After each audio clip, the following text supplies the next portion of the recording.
அப்படிப்பட்ட ஜல்லிக்கட்டில் வந்து பார்த்திங்கன்னா அரசு வந்து பரிசு அறிவிக்கிறாங்க. என்ன பரிசுன்னா ஒரு ஆல்டோ கார். இந்த கார் வச்சுக்கிட்டு அவன் என்ன பண்ண போகிறான்? அவன் ஒரு விவசாயி. அவன் வீட்டில் கார் நிறுத்தத்துக்கு இடம் இருக்க போகிறதில்ல. அவன் இருக்கிறதே குடிசையில் இருக்க போகிறான்.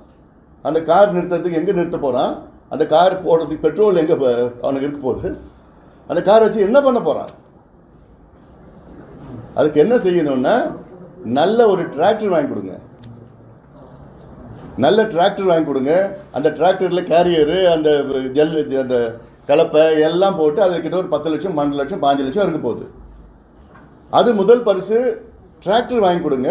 அந்த டிராக்டர் வச்சு ஒன்று அவன் சம்பாதிப்பான், இல்லாட்டி வாடகை விட்டு கூட சம்பாதிப்பான். ஏதோ ஒரு தொழில் அவனுக்கு வருமானம் வரப்போகுது. அதில் அது செய்யுங்க.